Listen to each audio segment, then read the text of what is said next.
Hello friends, எல்லாரும் எப்படி இருக்கீங்க? நல்லா இருக்கீங்களா? உங்கள் எல்லாரையும் நம்ம சேனலில் வரவேற்கிறதுக்கு ரொம்ப சந்தோஷமாக இருக்குது.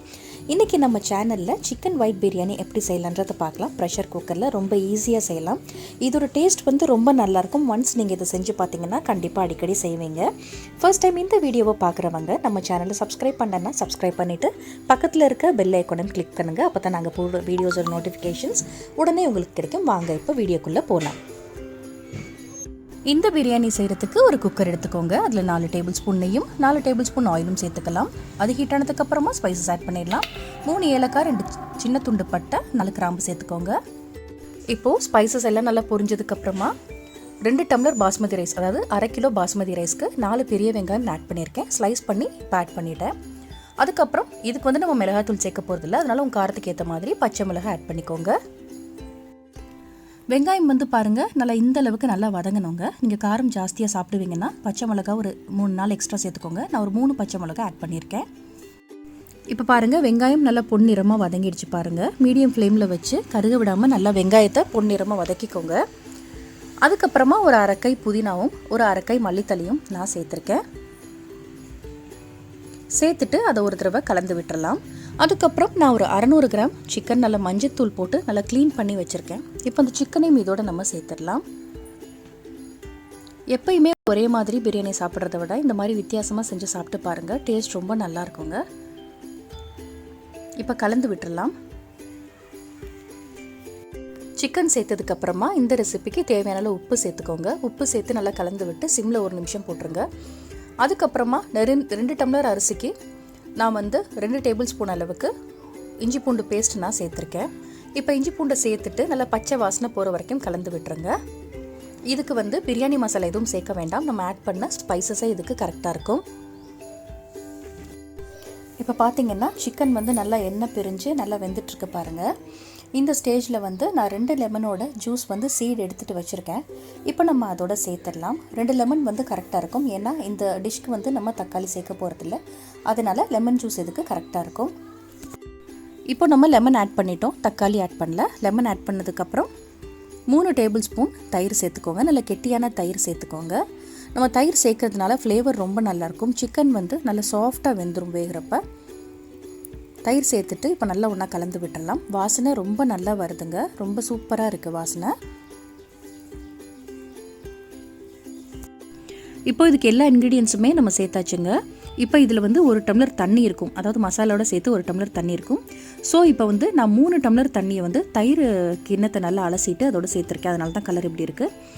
ஸோ 2 டம்ளர் பாஸ்மதி ரைஸ்னால் 4 டம்ளர் தண்ணி வைக்கணும், அதாவது 1 டம்ளருக்கு 2 டம்ளர் தண்ணி. இப்போ சேர்த்துட்டு தண்ணி கொதி வந்ததுக்கப்புறமா இப்போ நம்ம அரிசி ஆட் பண்ணலாம். உப்பு காரம்னா செக் பண்ணிக்கோங்க. நம்ம சேர்த்து தண்ணியெல்லாம் நல்லா கொதி வந்துருச்சு பாருங்கள். இப்போ நம்ம அரிசியை சேர்த்துடலாம். நான் பாஸ்மதி ரைஸ் நல்லா க்ளீன் பண்ணிவிட்டு ஒரு 1/2 மணி நேரம் நல்லா ஊற வச்சுருந்தேங்க. நீங்கள் பாஸ்மதி ரைஸ் ஊற வச்சிங்கன்னா தான் அது நல்லா நீள நீளமாக நமக்கு ரைஸ் கிடைக்கும். ஸோ ஊற வச்சுட்டு இப்போ நான் சேர்த்துட்டு அடுப்பை மீடியம் ஃப்ளேமில் வச்சுக்கோங்க. மீடியம் ஃப்ளேமில் வச்சு குக்கரை திருப்பி போட்டு மூடிடுங்க. அதாவது சோறும் அரிசியும், அதாவது தண்ணியும் அரிசியும் நல்லா பின்னி வரும்னு சொல்லுவாங்க, அது வரைக்கும் வெயிட் பண்ணணுங்க.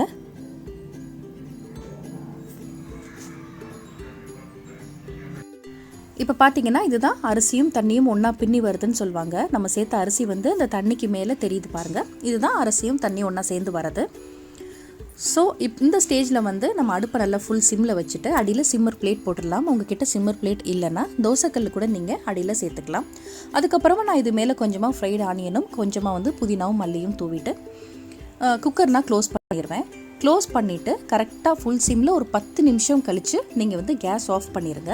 கேஸ் ஆஃப் பண்ணிவிட்டு ஒரு 1/4 மணி நேரம் கழித்து நீங்கள் குக்கர் ஓப்பன் பண்ணிங்கன்னா உதிரியாக சூப்பரான ஒயிட் பிரியாணி நமக்கு கிடச்சிடும்.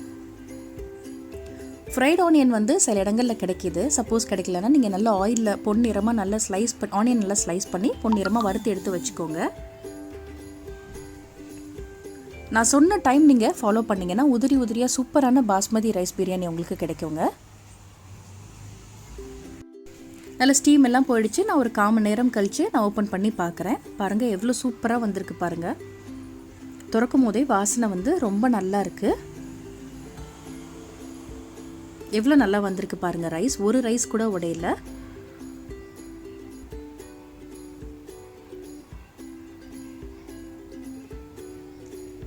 நான் வந்து இப்போ இதை ஹாட் பாக்ஸ்க்கு நான் ட்ரான்ஸ்ஃபர் பண்ணிட்டேன். குக்கரில் ஒரு சோறு கூட பிடிக்கலங்க, ரொம்ப நல்லா வந்திருக்கு, சூப்பராக வந்திருக்கு. ஒரு சோறு கூட அடி பிடிக்கல, டேஸ்ட் வந்து ரொம்ப நல்லா இருந்தது. இதோட ஒரு சிக்கன் கிரேவி, ஒரு ரைத்தா வச்சு சாப்பிட்டிங்கன்னா கூட ரொம்ப அட்டகாசமாக இருக்கும். சிக்கனும் சாப்பிட்றதுக்கு அவ்வளோ ஃப்ளேவர்ஃபுல்லாக இருந்தது.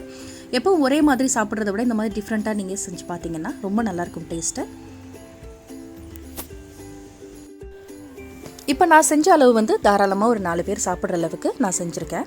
உங்களுக்கு இந்த வீடியோ ரொம்ப யூஸ்ஃபுல்லாக இருக்கும்னு நினைக்கிறேன். யூஸ்ஃபுல்லாக இருந்துச்சுன்னா உங்கள் ஃபேமிலி அண்ட் ஃப்ரெண்ட்ஸுக்கும் ஷேர் பண்ணுங்கள். ரொம்ப பிடிச்சிருந்துச்சுன்னா ஒரு தம்ஸ் அப் கொடுங்க.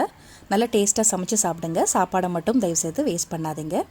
நம்ம சேனலை இது வரைக்கும் சப்ஸ்கிரைப் பண்ணலன்னா சப்ஸ்கிரைப் பண்ணிவிட்டு பக்கத்தில் இருக்க பெல் ஐக்கானையும் கிளிக் பண்ணுங்கள். இவ்வளோ நேரம் பொறுமையாக பார்த்ததுக்கு ரொம்ப நன்றி.